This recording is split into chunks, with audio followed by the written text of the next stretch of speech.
গল্পের নাম নুরি মোহব্বত। লেখিকা তাবাস্সুমতা জোয়ারি। পর্ব ১৩। অন্তিম পর্ব। নমি আয়নার সামনে দাঁড়ানো। পেছনে আহিল বিছানায় বসে আছে আর আদনান বিছানার উপর লাফাচ্ছে। আহিল কিছু নতুন সোয়েটার এনেছে তাদের তিনজনের জন্য একই রকম। নতুন জামা পেয়ে আদনান পরার পর থেকেই লাফাচ্ছে, এদিকে নমি এটা পরে মুখ কুঁচকে আয়নার দিকে চেয়ে আছে। পেছন ফিরে আহিলের দিকে তাকিয়ে বলল, আমি এইটা পরব না। কেন? এটা মানিয়েছে তো। শীতও মানবে, সুন্দরও লাগবে। কেমন ডিব্বার মতো লাগছে দেখেন। ডিব্বার মতো শুনে আহিল হেসে ফেল। আদনান চোখ বড় বড় করে তাকিয়ে বলল, দিব্যা কি মা? আহিল হেসে বলল, তোমার মা। মা দিব্যা? নমি নাক ফুলিয়ে বলল, আহিল, তুমিই তো বললে, আমি তো বলিনি। ইনোসেন্ট ভাব নিয়ে বলল আহিল। মা দিব্যা তো বিচকুটের বক্স। হাসি চেপে রাখতে গিয়েও ছেলের কথায় হেসে ফেলল আহিল। মুহূর্তেই নমির রাগ হল। এই সোয়েটারটা পরাতে না হয় ওর নিজেকে সত্যিই বেশ গোলগাল লাগছিল, কিন্তু তাই বলে বর আর ছেলে মিলে এভাবে খেপাবে? সে রাগ দেখিয়ে কোমড়ে হাত দিয়ে বলল, খুব হাসি পাচ্ছে তাই না? হাসুন হাসুন। ছেলের সামনে আমাকে এভাবে ইনসাল্ট করতে আপনার একটুও বাধল না? আমি এখনই এটা খুলে রেখে দিচ্ছি।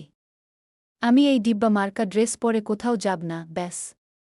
নমি ওইটা টেনে খুলতেই আহিল দ্রুত খাট থেকে নেমে এসে ওর হাত চেপে ধরল। আরে রাগ করছ কেন? আদনান তো ছোট বাচ্চা, ও কি আর বুঝে বলেছে? আর সত্যি বলতে সোয়েটারটা কিন্তু একদমই খারাপ লাগছে না, গোলগাল কিউট, ভালোই তো লাগছে। থাক, আর কিউট বলে সান্ত্বনা দিতে হবে না। আপনাদের বাপ বেটার চয়েস, আপনারাই পড়ুন। আমি আমার সাধারণ সুতির চাদর গায়ে দিয়েই শীত ভালোই চলে যাবে, তাও এই সোয়েটার পরছি না আমি। নমি সোয়েটার ওর হাতে দিয়ে রুম থেকে চলে গেল। আহিলও জোর করল না। মেয়েটার মেজাজ এখন খিটখিটে হয়ে থাকে। বেশ গরম আবহাওয়া, পরে একটু বুঝিয়ে বললেই হবে। আহিল আদনানকে নিয়ে রুমেই ছিল। বাচ্চাটা খেলতে খেলতে ঘুমিয়ে পড়েছে। একটু পর নমি আসল। আদনানকে ঘুম দেখে বেলকনির দিকে যেতে গেলেই পায়ের পাতায় একটা কামড় ধরা টান লাগল। অস্ফুট স্বরে খুহ কি শব্দ করে উঠল সে। সে পা দুটো সোজা করার চেষ্টা করল, কিন্তু পারল না। মাঝে মধ্যে পায়ের পেশিতে হুট করে টান লাগা বা ক্র্যাম্প হওয়াটা যে কতটা যন্ত্রণাদায়ক তা ও প্রতিটা দিন টের পাচ্ছে। ব্যথার তীব্রতায় ওর চোখে পানি চলে এলো ওর। পাশের সোফায় ধীরে ধীরে বসল। আহিল ততক্ষণে এগিয়ে আসলো ওর কাছে।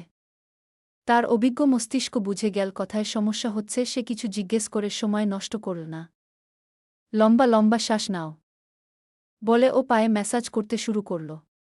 মৃদু ম্যাসাজ করার পর আস্তে আস্তে পায়ের ভেতরের সেই অবশ করা শক্ত টানটা হালকা হয়ে এল। ব্যথাটা কমে আসতেই নমি সোফার পিঠের সাথে মাথা ঠেকিয়ে একটা স্বস্তির নিঃশ্বাস ফেল। আহিল চিন্তিত গলায় বলল, দুপুরে ঠিকঠাক পানি খেয়েছিলে? ক্যালসিয়াম ট্যাবলেটটা নিয়েছিলে তো? এই সময়ে ডিহাইড্রেশন বা ক্যালসিয়ামের কমতি হলেই কিন্তু পেশিতে এভাবে টান ধরে। নমি কাচুমাচু মুখ করে চোরের মতো চাইল। আসলে দুপুরে আদনানকে খাওয়াতে গিয়ে ও নিজের ট্যাবলেটের কথা একদম ভুলে গিয়েছিল। আহিল ওর মুখের এক্সপ্রেশন দেখেই উত্তরটা পেয়ে গেল।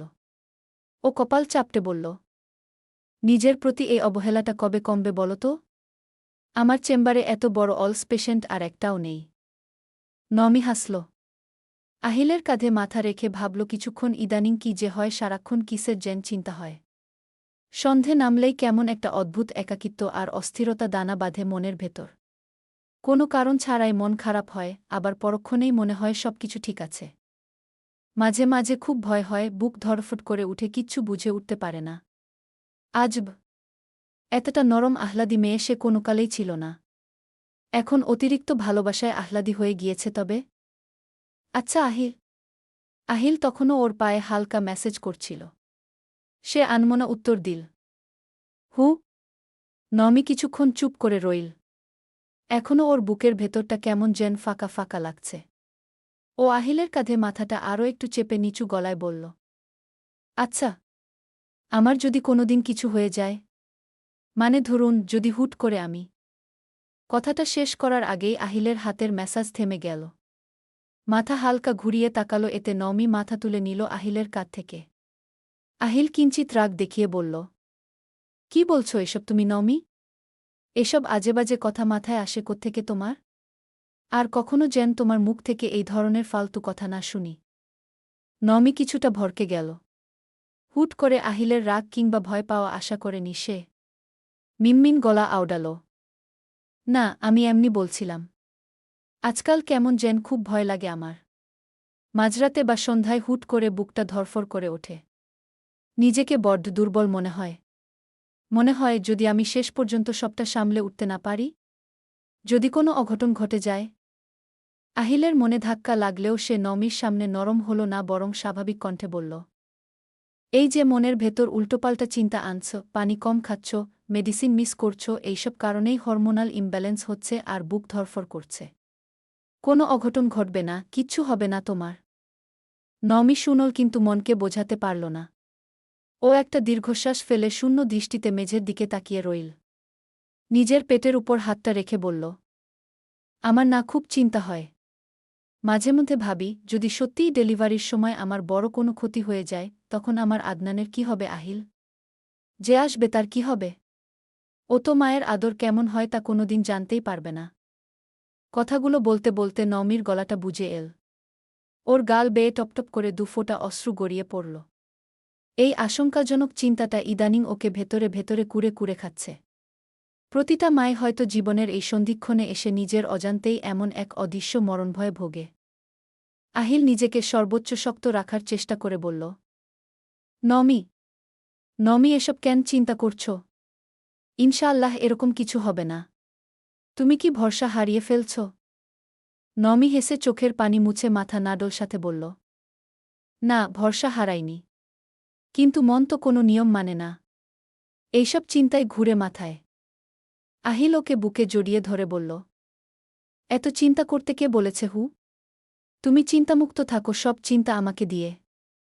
আহিল ওর পিঠে হাত বুলিয়ে দিতে দিতে বলল, হসপিটালের ডিউটি কিংবা এই বাইরের দুনিয়ার কোনো চাপই কখনো আহিলকে কাবু করতে পারে না, কিন্তু তোমার চোখের এই দুফোঁটা পানি আমার পুরো বুকটা ওল্টপাল্ট করে দেয়।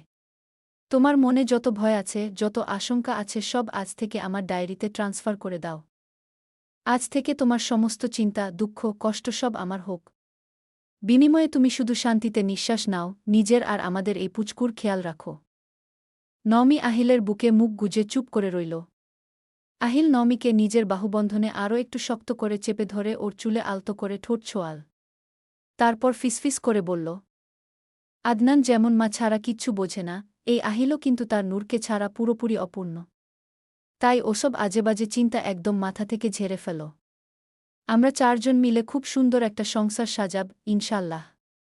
এখন ভালো মেয়ের মতো চোখের পানিটা মুছে একটু হাসো তো দেখি। নমি মাথা তুলে ওর দিকে তাকিয়ে বলল, চারজন? আহিল বুঝল না।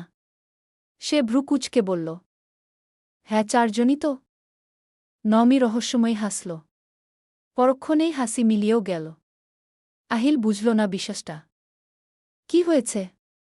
না, আমার হিসাবে বোধহয় ভুল হয়েছে বলে মুখ গোমরা করে বসে রইল।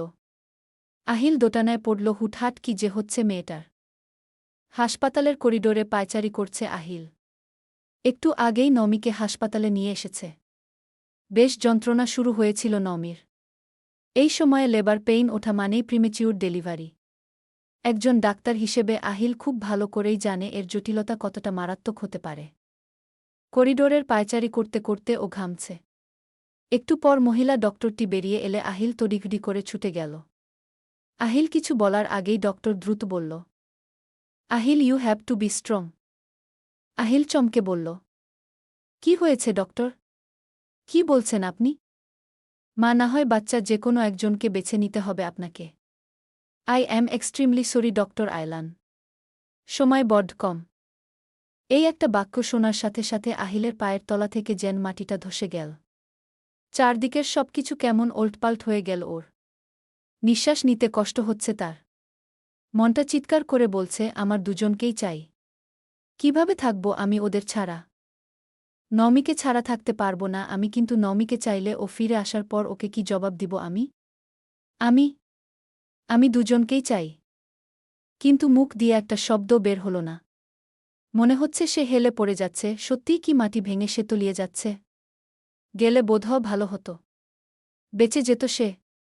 আবার কানে আসলো একই কণ্ঠস্বর। Doctor Azlan, please cooperate. আমাদের জানান আমরা কি করব। তবে হ্যাঁ, বাচ্চাকে বাঁচাতে গেলে কিন্তু দুজনেরই লাইফ রিস্ক।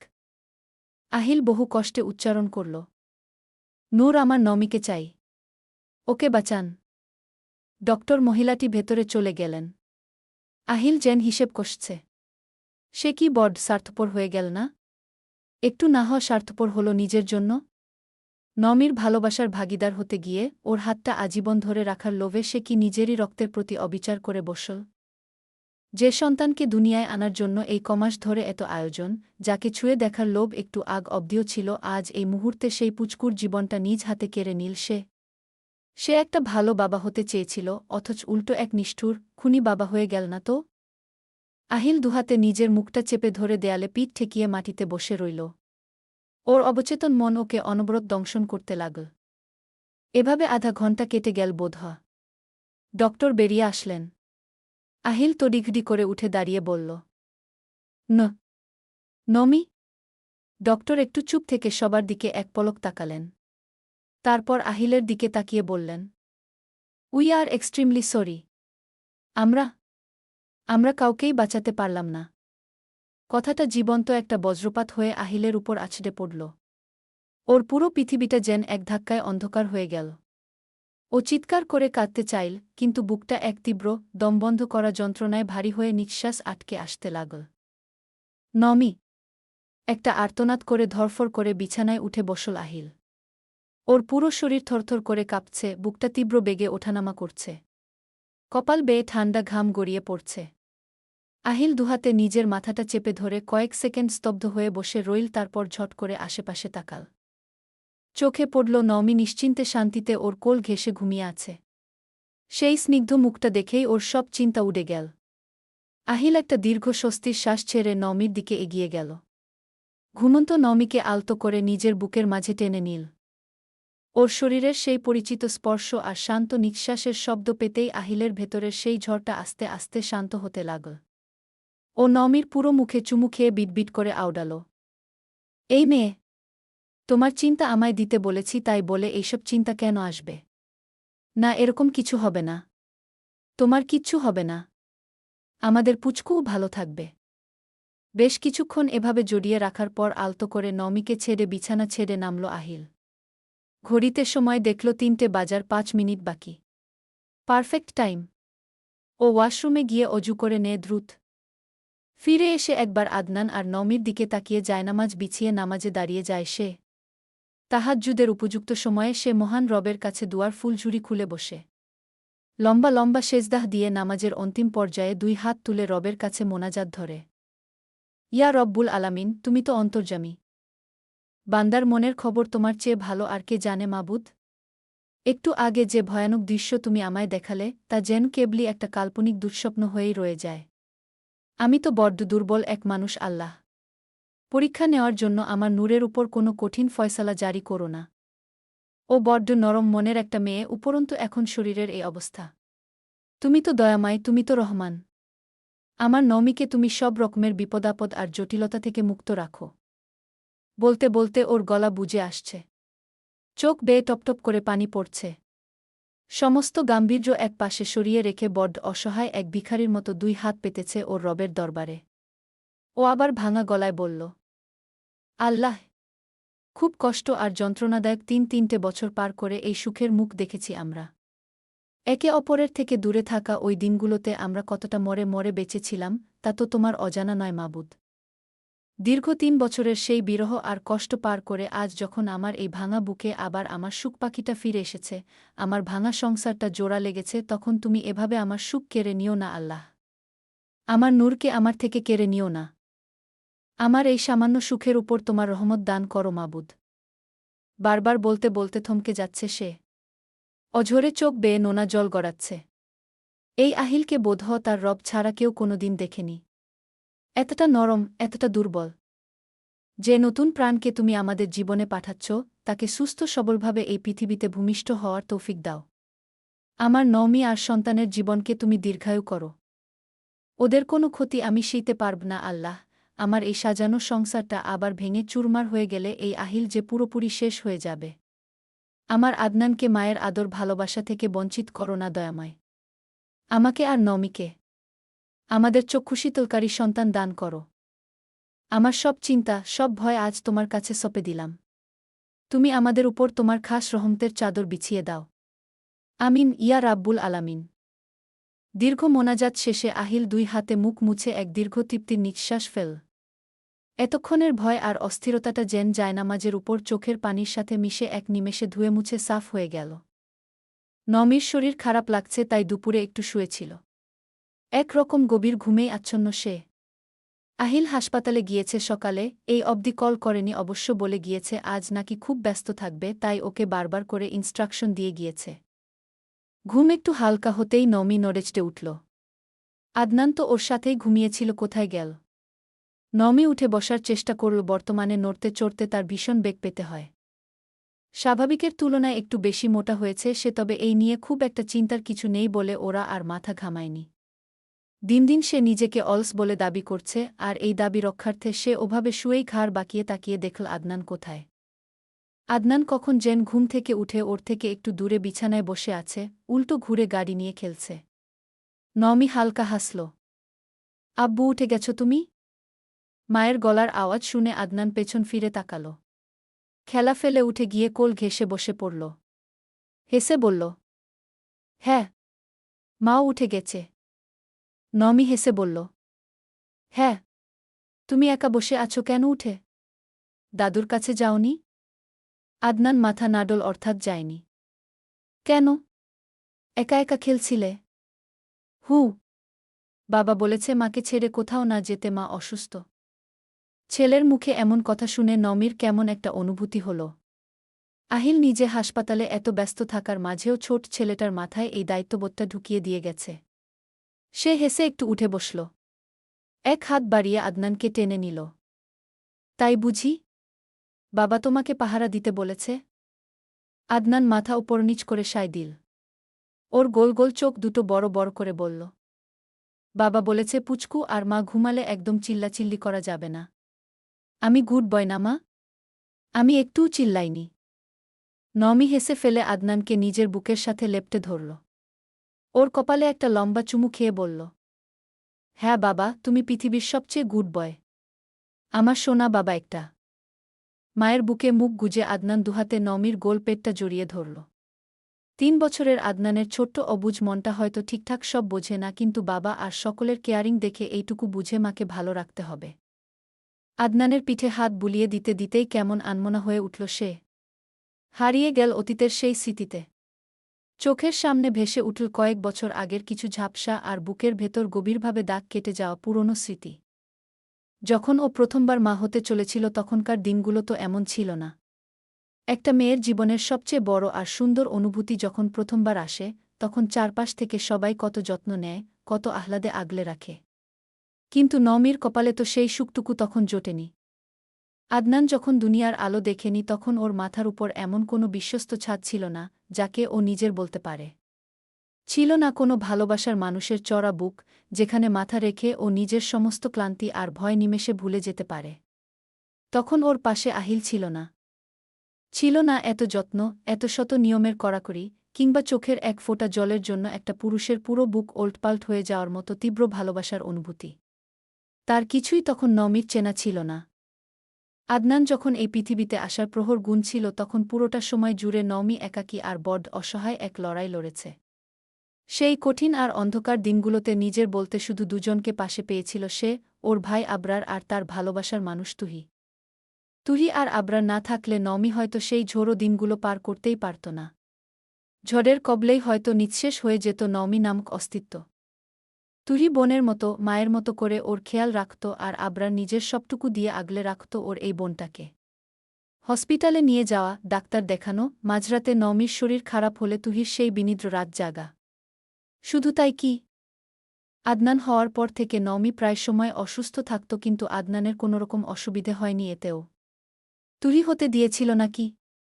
একটা দিনের জন্য ওর যত্নে কোনো খামতি হতে দেয়নি। নিজের পড়াশোনা, ঘুম, খাওয়া সব একপাশে সরিয়ে রেখে তুহি রাত জেগে আদনানের দেখভাল করত। আদনানকে বোধহয় মায়ের মতো তুহিই বেশি ভালোবেসেছিল। হয়তো নমির চেয়েও বেশি। আদনান আর নমির সবটা জুড়েই ছিল শুধু ওরা দুজন, আবরার আর তুহি। ভাবতেই নমির চোখের কোণ বেয়ে এক ফোঁটা নোনা জল গড়িয়ে পড়ল। আজ সময় কতটা বদলে গেছে। আজ সে আর একা কিংবা অসহায় নয়। আজ ওর পুরোটা আকাশ জুড়ে আছে আহিল। মাঝে মাঝেই টের পায় নমি মানুষটা ওকে হারানোর ভয়ে মাঝরাতে তাহাজ্জুদে দাঁড়িয়ে রবের কাছে চোখের জল ফেলে ভিখারির মতো ওর আর অনাগত সন্তানের দীর্ঘায়ু প্রার্থনা করে। যে মানুষটা নিজের শত ব্যস্ততার মাঝেও বাচ্চা ছেলের মাথায় পর্যন্ত মায়ের প্রতি ভালোবাসার আর দায়িত্ববোধের এক অমোঘ মন্ত্র বুনে দিয়ে যায়। কিন্তু এত কিছুর মাঝে তুহিকে ভুলে গেলে হবে? এই ভেবে ফোনের জন্য এদিক ওদিক তাকাল। একটু দূরেই টেবিলে ফোন পড়ে আছে দেখে ও আদনানকে ডাকল। আব্বু? আদনান ওভাবেই মুখ গুজে বলল, মা। মাকে ফোনটা এনে দিবে আব্বু? মা, উঠতে পারছি না। বলতে দেরি আদনানের ছুট লাগাতে দেরি হয়নি। ঝুলে ঝুলে নেমে গেল বিছানা থেকে। টেবিলটা ওর নাগালের চেয়ে সামান্য উঁচুতে হওয়ায় ও পায়ের আঙুলে ভর দিয়ে শরীরটাকে যতটা সম্ভব টানটান করে ফোনটা ধরার চেষ্টা করল। ছোট ছোট দুটো হাত দিয়ে ফোনটা শক্ত করে খপ করে ধরে ও এক গাল হেসে ফেল। আবারও দৌড়ে বিছানার কাছে এসে ছোট ছোট হাত পা দিয়ে বিছানায় উঠল বহু কসরত করে। নমি যতবার ওর বিছানার উঠার চেষ্টা দেখে ততবার হেসে ফেলে, এত কিউট লাগে তখন। নাও তোমার মোবাইল। নমি হেসে ফোনটা নিয়ে বলল, থ্যাংক ইউ আব্বু। বসো। তুহি খালামনির সাথে কথা বলবে। তুহির নাম শুনলেই আদনানের পুরো চেহারার ভোল বদলে যায়। আজও ব্যতিক্রম হল না। তুহির কথা শুনে আদনানের চোখ চকচক করে উঠল। তড়িঘড়ি করে বলল, হ্যাঁ, কথা বলবো। নমি তুহির নম্বর ডায়াল করে লাউডস্পিকার দিতেই রিং হল। 2 বার রিং হতেই ওপাশ থেকে ফোনটা রিসিভ হল। কি রে নমি? এই অসময়ে হুট করে ফোনের কথা মনে পড়ল যে? ডক্টর আজলান বুঝি আজ হাসপাতালে? উনি পাশে নেই দেখেই আমার কথা মনে পড়েছে। হ্যাঁ। নমি হাসল, কিন্তু কিছু বলার আগেই আদনান চিল্লিয়ে বলল, তুলি। আদনানের স্বর শুনে ওপাশ থেকে তুহি যেন খুশিতে লাফিয়ে উঠল। ওর গলার আওয়াজ আরও এক ধাপ উপরে চড়ে গেল। ওরে আমার কলিজার টুকরা রে। আমার আদনান সোনা। তুমি বলছো বাবা? কেমন আছো আমার জানটা? আদনান বেশ পাকনামি করে নমির পেটের উপর একটা হাত রেখে বড়দের মতো করে বলল, আমি ভালো। মা ভালো নাই বেটা। উঠতে পারে না, আমি মোবাইল এনে দিচ্ছি, আমি অনেক গুড বয়। তুহি খিলখিল করে হেসে উঠে বলল, তাই নাকি? আমার আব্বুটা এত বড় দায়িত্ব নিয়ে নিয়েছে। মায়ের খেয়াল রাখছে। দাঁড়াও, আমি আজকেই তোমার জন্য অনেকগুলো চকলেট আর নতুন গাড়ি নিয়ে আসব। আর তোমার মাকে একটা বকা দেব, কেন আমার বাবাকে এত খাটায়। আদনান চকলেট আর গাড়ির কথা শুনেই খুশিতে নমির কোলের উপর ছোট ছোট পা দুটো তুলে দিয়ে দুলাতে লাগল। নমি এবার ফোনটা নিজের মুখের কাছে এনে কৃত্রিম রাগ দেখিয়ে বলল, হ্যাঁ, তুমি তো শুধু এগুলোই দেখবে, আমাকে তো দেখবে না তুহি আপু। তোর জামাই সাথে থাকলে তো আমাকে কল দিস না, আমি কেন তোকে দেখব হু? তুহির এই স্বভাবসুলভ অভিমানী গলার ধমক শুনে নমি শব্দ করে হেসে ফেল। মাথাটা আরেকটু এলিয়ে দিয়ে বলল, বাহ রে। ওনার আজ হাসপাতালে ডিউটি, বড্ড ব্যস্ত আছেন। তাই বলে তুমি আমাকে এভাবে খোঁটা দিবে? আমার তো সবসময় মনে পড়ে তোমাদের কথা। কিন্তু কি করি বলো তো, যেতে তো পারি না। দিন দিন অলস হচ্ছি বুঝলে। একটু হাঁটলেই হাঁপিয়ে উঠি। তোমরাও আসো না, ব্যস্ত থাকো। হাঁপিয়ে তো উঠবি রে নমি। তোর এখন যে স্পেশাল কেয়ারের প্রয়োজন, সেটা তুই নিজে অলসতা বলে উড়িয়ে দিলেও আমি কিন্তু উড়িয়ে দিচ্ছি না। তবে আহিল ভাইয়ের সাথে আমি কথা বলতে চেয়েছিলাম, কিন্তু বুঝতে পারছি না বলব কি না, উনি আমাদের থেকে ভালো জানবে। নমি মুচকি হেসে বলল, দরকার নেই আপু। যা হবে দেখা যাবে। ধুর। ভাইরা কি কিছুই বলেনি এই নিয়ে? না। ডক্টররা তোকে নরমাল রিপোর্ট দেখে ছেড়ে দিয়েছে ঠিকই, কিন্তু আমার কেন যেন মন বলছে ভেতরে অন্য কোনো কেস আছে। তোর কি মনে হয়? তুই তো ভালো বুঝবি। নমি হাসল। তোমার মতো সন্দেহ আমারও হয়, কিন্তু আহিল ডক্টর হয়েই যেহেতু শান্ত আছে, তাই আমি আর ঘাটালাম না। তুহি একটু চুপ থাকল। একটু পর গলার স্বর পরিবর্তন হল। এমন পরিবর্তনে নমি নড়েচড়ে বসল। কি হয়েছে আপু? তোকে আমি এমনিও ফোন করতাম আজকে। একটা কথা ছিল। এমন সিরিয়াস গলার স্বর শুনে নমি বলল, কিছু হয়েছে? এমন লাগছে কেন তোমার গলা? আল্লাহ বুঝি এবার সেই শূন্য হাতটা ভরিয়ে দেওয়ার ইশারা করেছেন। আমাদের অপেক্ষার বোধ অবসান ঘটল। নমির বুঝতে সময় লাগলেও বুঝার পর খুশি হতে সময় লাগেনি। আল্লাহ! আপু কি বলছ? সত্যি? একদম।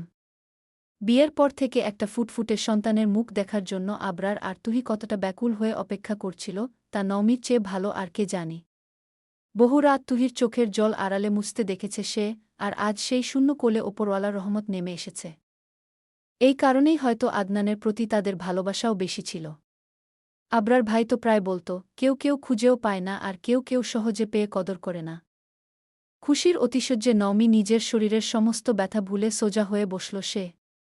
ও ফোনের স্পিকারে মুখ প্রায় ঠেকিয়ে বলল, আলহামদুলিল্লাহ। আল্লাহর দরবারে কোটি কোটি শুক্রিয়া আপু। সত্যি বলছ তো? কোনো ভুল হচ্ছে না তো? ডাক্তার দেখালে কবে? আবরার ভাইয়া জানে? সত্যি রে নওমি। গত কয়েকদিন ধরেই শরীরটা কেমন যেন লাগছিল। আজকেই জানলাম। নওমি তো খুশিতে পড়ে না লাফিয়ে উঠতে। এক একটা ভালো খবর মনটা ভালো করে দিচ্ছে। এত সুখ এত খুশি ও রাখবে কোথায়? আমি আবরার ভাইয়ের বাসায় যাব। আমাকে নিয়ে যান না প্লিজ। আহিল ফিরেছে পর্যন্ত এই এক আবদার জুড়ে বসেছে নওমি। আহিল বারবার মানা করার পরও একই কথা। আহিল ধমকের সুরে বলল, কোনো দরকার নেই এই শরীর নিয়ে বাইরে যাওয়ার। নওমি কাদো কাদো গলায় বলল, না আমি যাব। প্লিজ। আপনি নিয়ে যাবেন তো কিছু হবে না। না বলেছি মানে না। জেদ করবে না নওমি। ভালোই জোরে বলেছে কথাটা। আহিলের এমন কড়া ধমক শুনে নওমি মুহূর্তেই চুপসে গেল। অভিমানী চোখ দুটো পলকে টলমল করে উঠল নোনা জলে। এই কয়েকটা মাস আহিল তাকে এতটুকু কড়া কথা বলেনি, সারাক্ষণ যেন চোখের মনি করে আগলে রেখেছে। আর আজ এই আনন্দের দিনে এত জোরে বকে দিল। নওমি আর একটা কথাও বলল না, সোজা রুমে এসে বিছানায় উল্টো ঘুরে শুয়ে পড়ল। কিছুক্ষণ পর রুমে ফিরল আহিল। নওমিকে অসময়ে শুয়ে থাকতে দেখে ভ্রু গোটাল। এই মেয়েকে ধরে বেঁধেও রেস্ট নেওয়ানো যায় না, আর আজ কি হল? সে হাতের ফাইলগুলো ডেস্কে রেখে পেছন ফিরতেই ভাবল কি হয়েছে। পরক্ষণেই একটু আগের কথা মনে পড়ল। নওমির দিকে তাকিয়ে নিজের ভুলটা বুঝতে পারল। সারাদিন হাসপাতালের ছোটাছুটি আর জটিল সব রোগী সামলে ওর মেজাজটা কিছুটা খিটখিটে হয়েছিল, তার উপর নওমির এই অবুঝ জেদ দেখে ও নিজেকে সামলাতে পারেনি। ও লম্বা একটা দীর্ঘশ্বাস ফেলে ধীর পায়ে এগিয়ে গেল বিছানার দিকে। বিছানায় বসে নওমির কনুইয়ে হাত রেখে ডাকল, নওমি। রাগ করেছ জান? নওমি নড়ল না, ওভাবেই উল্টো ঘুরে শুয়ে রইল, বরং হাত ঝাড়া দিয়ে ফেলে দিল। আহিল হাসল একটু। ও এবার আরেকটু ঝুঁকে ওর ঘাড়ের উপর মুখ নামিয়ে বলল, আই অ্যাম সরি তো বাবা। একটু জোরে বলে ফেলেছি। কিন্তু তুমিই বলো, এই শরীর নিয়ে এই রাতে বেরোনোর কথা বলা বাচ্চামি না? ওরা তো পালিয়ে যাচ্ছে না, তাই না? Just think about your health. Naomi একইরকম চুপ। আহিল আবার বলল, আচ্ছা আমি কালকেই তুহিকে আনানোর ব্যবস্থা করব। হ্যাঁ? নওমি খেকিয়ে উঠল। আমি এই শরীর নিয়ে বের হতে পারব না। তুহি কিভাবে বের হবে? তুমি আর তুহি ডিফারেন্স আছে নওমি। তুমি ভালো করেই জানো। আর আমি গাড়ি পাঠিয়ে দিব পারফেক্টলি যেন ওদের নিয়ে আসে। নওমি ওভাবে শুয়েই বলল, আপনি আমার কোনো কথাই বোঝেন না, শুধু ধমক দিতে পারেন। আমি বুঝি না? তাহলে একটা জিনিস দেখাবো ভাবছিলাম, সেটা থাক। যেহেতু আমি বুঝি না। নওমির কৌতূহল হলো এইবার। কি দেখাবে এই নিয়ে ভাবনায় পড়ে গেল সে। উঠে বসে মুখ ভার করে বলল, কি দেখাবেন দেখান। আহিল মিটিমিটি হেসে বলল, আমি তো বুঝি না, তাই থাক। নওমির সবরকম অনুভূতির সাথে এই কৌতূহল যে কত প্রখর হয়েছে সেটা আহিল জানে। নওমি এবার রেগে গিয়ে আহিলের চড়া বাহুতে একটা কিল বসিয়ে দিল। চোখ বড় বড় করে বলল, এই যে বেশি নাটক করবেন না তো। কি দেখাবেন দেখান বলছি। এমনিতেই দুপুরের পর থেকে মনটা কেমন ছটফট করছে। এখন যদি আপনিও এমন শুরু করেন, আমি কিন্তু সত্যি সত্যি কান্না করে দেব। আহিল আর নিজের হাসি চেপে রাখতে পারল না। ও শব্দ করে হেসে উঠে নওমির ফোলা গাল দুটো একটু টেনে দিয়ে উঠে গেল। একটা সাদা খাম আর সাথে একটা নতুন আল্ট্রাসাউন্ড রিপোর্টের ফাইল বের করল, যা ও আজ সকালেই হাসপাতাল থেকে রিচেক করিয়ে এনেছে। ফাইলটা নমির কোলের উপর রেখে আহিল বলল, নাও দেখো। নমি ভ্রু গুটিয়ে বলল, কি এটা? তোমার সন্দেহটা কিন্তু মোটেও ভুল ছিল না, নমি। নমি অবাক হয়ে সুধাল, মানে? ডক্টররা নর্মাল সিঙ্গেল প্রেগন্যান্সি রিপোর্ট দিয়ে ফাইল ক্লোজ করলেও তোমার পজিশন আর এই কুইক গ্রোথ দেখে আমার খটকা লেগেছিল। তাই আজ স্পেশালিস্টকে দিয়ে আমি নিজে স্ক্যানটা আবার করালাম। আল্লাহে আমাদের কোল জুড়ে একসাথে দুটো প্রাণ পাঠাচ্ছেন। টুইন্স আসছে আমাদের ঘরে। আহিলের কথাটা যেন বিশ্বাস করতে পারছে না। চোখ দুটো চরকগাছ হয়ে গেল। কোলের উপর রাখা ফাইলটার দিকে তাকাল, যেখানে স্পষ্ট করে দুটো ছোট্ট হার্টবিটের গ্রাফ আঁকা। ও পাথর হয়ে আহিলের দিকে তাকিয়ে রইল, ঠোঁট দুটো কাঁপছে কিন্তু কোনো শব্দ বের হচ্ছে না। আহিল নমির এই স্তব্ধতা দেখে মৃদু হাসল। ও নমির অবশ হয়ে যাওয়া শরীরটাকে টেনে নিয়ে নিজের চওড়া বুকে শক্ত করে জড়িয়ে ধরল। গভীর ভালোবাসায় ওর কপালে একটা দীর্ঘ চুমু খেয়ে বলল, তুমি ঠিকই শুনেছ। একসাথে দুজন আসছে। এবার বলো, একজন ডাক্তার স্বামী হিসেবে তোমার আর আমাদের এই অনাগত দুই সন্তানের সুরক্ষার জন্য আমার কি একটু করা হওয়া সাজে না? এখনও কি বলবে আমি তোমার কথা বুঝি না? সময়ের চাকা তো আর এক জায়গায় থমকে থাকে না। ক্যালেন্ডারের পাতাগুলো একের পর এক উল্টে যেতে লাগল। এদিকে নমির দিনগুলো কেটেছে চরম সতর্কতা আর আদরের ঘেরাটোপে। দেখতে দেখতে কেটে গেল দীর্ঘ কয়েকটা মাস। ঘনিয়ে এল সেই কাঙ্ক্ষিত ক্ষণ। পুরোটা সময় আহিল নিজের সমস্ত ব্যস্ততা একপাশে সরিয়ে রেখে ২৪টা ঘণ্টা নমিকে চোখে চোখে রেখেছে। কিন্তু বিধি বাম। ঠিক যে দিনটায় নমির ডেলিভারির ডেট কাছাকাছি, সেদিনই ভোররাতে হাসপাতাল থেকে একটা ইমার্জেন্সি কল আসে। ইমার্জেন্সি হওয়ায় আহিলকে যেতেই হয়। নমিকে ঘুমন্ত অবস্থায় কপালে একটা চুমু খেয়ে মায়ের জিম্মায় রেখে ও দ্রুত হাসপাতালে ছুটে গিয়েছিল। তখন ভোর আনুমানিক ৪টে। চারপাশটা এখনও ঘুটঘুটে অন্ধকার। পাখির কিচিরমিচির শব্দ ঠিকঠাক শুরু হয়নি।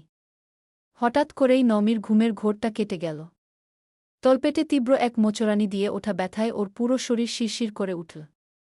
প্রথমে ভেবেছিল সাধারণ কোনো ব্যথা, কিন্তু কয়েক মিনিটের ব্যবধানে ব্যথার তীব্রতা এত বাড়ল যে নমির ঘুম এক নিমেষে উড়ে গেল।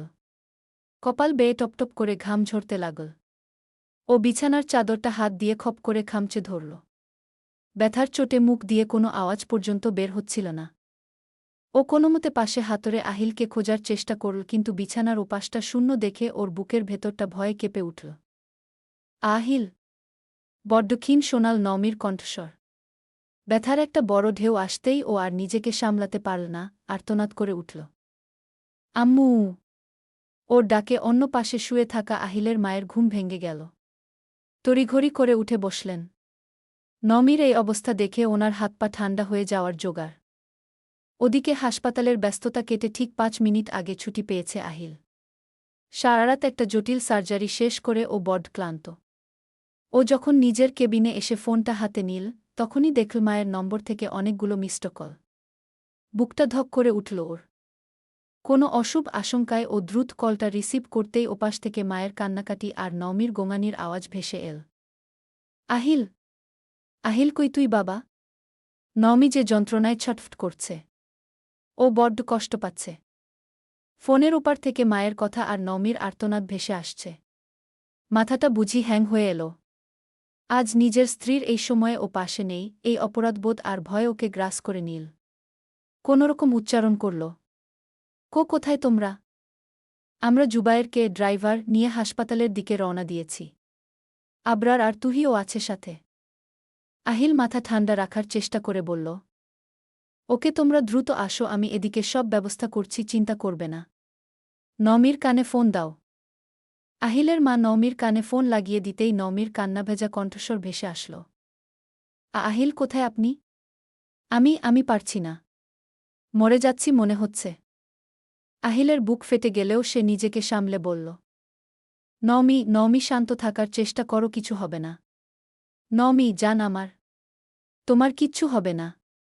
আমি আছি তো। এই তো তোমার খুব কাছাকাছি। আর কয়েকটা মিনিট, তুমি আমার কাছেই আসছ। নমি ওপাশ থেকে শুধু একটা যন্ত্রণার গোঙানি তুল। তুমি খুব স্ট্রং একটা মেয়ে, নমি। অতীতে তুমি একলা কত কঠিন ঝড় সামলেছ, আর আজ তো তুমি একা নও। তোমার সাথে আমি আছি, আমরা আছি। আর একটু সহ্য করো নূর। আমি ওটি একদম রেডি করে রাখছি। আমি নিজে তোমার পাশে থাক পুরোটা সময়। কোনো ভয় নেই। জোরে জোরে শ্বাস নাও আর আল্লাহকে ডাকো, কিছু হবে না ইনশাল্লাহ। Just hold on for me, জান। আহিলের এই অভয়বাণী আর ভালোবাসার চাদরে জড়ানো কথাগুলো শুনে নমির চোখ থেকে টপটপ করে জল গড়িয়ে পড়ল। তবে এবার ভয়ের চেয়ে ওর মনের ভেতর এক অদ্ভুত ভরসা দানা বেঁধে উঠল। বেশ কিছুক্ষণের মধ্যে নমিকে হাসপাতালে নিয়ে আসা হল। নমিকে নিয়ে ওটিতে যাওয়ার আগে বাকিদের বলল, আবরার, তুমি আম্মুদের আর তুহিকে নিয়ে ওয়েটিং রুমে বসো। প্যানিক করো না কেউ। আমি ভেতরে যাচ্ছি। ওটিতে কাউকে এলাও না করলেও ও ডক্টর হওয়ায় ওকে এলাও করল। ও ভেতরে গেলেই ওটির লাল আলোটা জ্বলে উঠল। পুরোটা সময় নমির হাত ছাড়েনি আহিল। বারবার ভরসা দিয়ে গেছে। নমির আর্তনাদে কঠিন আহিলের চোখ বেয়েও অনবরত পানি ঝরেছে। কিছুক্ষণ পর ওটির নীরবতা ভেঙে পরপর দুটো তীব্র ও তীক্ষ্ণ কান্নার আওয়াজ চারপাশ কাঁপিয়ে তুলল। আহিল গানহীন নমির কপালে চুমু খেয়ে ওটি থেকে বেরিয়ে গেল। একটা ছেলে এবং একটা মেয়েকে কোলে নিয়ে আহিল বেরিয়ে এলো বাইরে। সকলের চোখে মুখে উৎকণ্ঠা। মাস্কটা টেনে নামিয়ে এক গাল হেসে বলল, আলহামদুলিল্লাহ, মা আর বাচ্চারা দুজনই একদম সুস্থ আছে। আমার একটা মা আর আরও একটা বাবা এসেছে। সকলের অপেক্ষার যেন অবসান ঘটল। একে একে বাচ্চাদের কোলে নিয়ে আদর করল। কিছুক্ষণের মধ্যেই নমিকে ওটি থেকে পোস্ট অপারেটিভ ওয়ার্ডে শিফট করা হল। আহিল আবরারের পিঠ চাপড়ে দিয়ে বলল, আবরার, তুহিকে নিয়ে কেবিনে যাও। নমিকে কিছুক্ষণ পর কেবিনে দেওয়া হবে। আর হ্যাঁ, তুহির কিন্তু এখন একদম বেশি স্ট্রেস নেওয়া চলবে না, ওর নিজেরও এখন স্পেশাল কেয়ার দরকার। ওকে না আনলেও পারতে। মেয়েটা মানলে তো। আহিল মৃদু হাসল। কেবিনে নমি আর আহিল বাচ্চাদের নিয়ে বসেছিল। আচ্ছা, ওদের নাম কি দেওয়া যায়? নমি না ভেবেই বলে দিল, আহিয়ান আজওয়াদ আর মেহেরুজান আজওয়াদ। আহিজান তো বুঝলাম, কিন্তু মেহেরুজান? নমি হেসে বলল, অত্যন্ত ভালোবাসার পাত্রী। আদনান ও আহিজানের একমাত্র আদরের বোন এবং আমাদের একমাত্র আদরের মেয়ে। ক্যালেন্ডারের পাতা থেকে ৪-৪টি বছর কিভাবে যেন খসে গেল। সময়ের চাকা ঘুরে আজ আদনান ৭ বছরে পা দিয়েছে, আর আদনানের যমজ ভাইবোন আহিয়ান আর মেহরুজানের বয়স এখন ৪ বছর। ৪ বছর আগের সেই দিনগুলোর কথা ভাবলে নওমি আর আহিলের এখনও হাসি পায়, আবার কখনো বুকের ভেতর কেমন একটা হয়ে ওঠে। আহিয়ান আর মেহরুজান যখন একদম ছোট, তখন মায়ের কোলে কিংবা বাবার চওড়া বুকে নতুন দুটো বাচ্চাকে দেখলেই আদনানের ঠোঁট দুটো উল্টে আসত। ও কোণঠাসা হয়ে দাঁড়িয়ে ফুপিয়ে ফুপিয়ে কাঁদত। ওর অবুঝ মনে তখন এক হিংসে আর অভিমান দানা বাঁধত। ও ভাবত, এই পুচকু দুটো আসার পর বুঝি মা বাবা ওকে আর আগের মতো ভালোবাসে না, ওর আদর বুঝি ভাগ হয়ে গেছে। তখন মেহরুজান আর আহিয়ান খুব ছোট, ওরা ভাইয়ার এই কান্না বা অভিমান কিছুই বুঝত না। আদনান দূর থেকে রাগ করে তাকালে ওরাও ওভাবেই গুটিসুটি মেরে চেয়ে থাকত। কিন্তু আহিল আর নওমি আদনানকে সবসময় বোঝাত। আহিল প্রতিদিন হাসপাতাল থেকে ফিরে আগে আদনানকে কোলে তুলে নিত, ওকে বুকে জড়িয়ে বলত, আব্বু, ওরা তো বড্ড ছোট, নিজেরা চলতেও পারে না। তুমি না ওদের বড় ভাইয়া? তুমি ওদের পাহারা না দিলে ওরা কিভাবে বড় হবে বলো? নমিও শত ক্লান্তির মাঝেও আদনানকে বুকে টেনে নিয়ে ঘণ্টার পর ঘণ্টা বোঝাত, গল্প শোনাত। আস্তে আস্তে আদর আর ভালোবাসার গভীরতায় আদনানের সেই অবুঝ ভুল ভাঙল। ও বুঝতে শিখল, আদর কমেনি, বরং ও এখন একজোড়া ফুটফুটে ভাই বোনের বড় ভাইয়া হয়েছে। আর এখন পরিস্থিতি সম্পূর্ণ উল্টো। সেই আদনান এখন 2 ভাই বোনের জন্য জান দিতে রাজি। 7 বছরের আদনান এখন বেশ দায়িত্বশীল। মেহরুজান আর আহিয়ানের পুরো পৃথিবীটাই যেন জুড়েই এখন ওদের আদনান ভাইয়া। ভাইয়া স্কুল থেকে কখন ফিরবে সেই অপেক্ষায় দুজন ড্রয়িং রুমের দরজার সামনে চাতক পাখির মতো বসে থাকে। আদনান ভাইয়া বলতে ওরা দুজন এক্কেবারে পাগল। আদনান হোমওয়ার্ক করছিল তখন ধূপধাপ পায়ে মেহরুজান কাঁদতে কাঁদতে আদনানের রুমে এসে ঢুকল। ওর ফর্সা গাল দুটো রাগে কান্নায় একদম লাল হয়ে গেছে, বড় বড় চোখ দুটো বেয়ে টপটপ করে জল পড়ছে। আদনান বাইয়া, আমাকে মারছে। কে মেরেছে তোকে? আহিজান বাইজা। আদনান উঠে ড্রয়িং রুমে গেল। বরদের মতো গম্ভীর কণ্ঠে বলল, আহিজান, তুই মেহরুকে মেরেছিস কেন? আমি মালিনী। মেহেরু তো মিথ্যে বলে না। আহিজান ঠোঁট উল্টে কেঁদে উঠল। ওর কান্নার আওয়াজে রান্নাঘর থেকে নওমি আর রুম থেকে আহিল বেরিয়ে এলো। কি হয়েছে? আদনান ভাইজা আমাকে বকছে। নমি হাতের খুন্তি নাড়িয়ে রেগে বলল। একেক দিন একেকটার এত অভিযোগ আর ভালো লাগে না। নিজেরা দুষ্টুমি করবে আর এসে আমাকে বলবে। আমার রাগ উঠলে কিন্তু সবার মার পড়বে বলে দিলাম। আহিল বলল। আহ নমি, বকতে হবে না। আর মারার কথাও বলবে না। হ্যাঁ, আপনি ওদের উস্কে দিয়ে মাথায় তুলেছেন, এবার সামলান। আমাকে টানবেন না এখানে একদম। নমির ঝাঝালো ধমক শুনে তিন ভাই বোনই চুপ। মেহরুজান আদনানের হাত শক্ত করে ধরে দাঁড়িয়ে আছে। আহিল হেসে বলল। আচ্ছা বাবা, সব দোষ আমার। এবার শান্ত হও নূর। আহিল এমনভাবে বলল যে নমি না হেসে পারল না। হয়েছে, আপনার আর নাটক করতে হবে না। আমার মাথা খেয়ে ফেলবে সবাই মিলে। ওদের সামলান। আহিল এবার নিজের স্বভাব সুলভ হাসি দিয়ে বলল। কি আর করার। নুরি মহব্বত হয়ে একটা মহব্বতের সংসার হয়ে গেল আমার। সমাপ্ত। তাবাস্সুম তাজওয়ারি। কেমন লাগছে জানাবেন, আর খাপছাড়া লাগলে কোনো জায়গায় খাপছাড়া লাগছে সেটাও জানাবেন প্লিজ।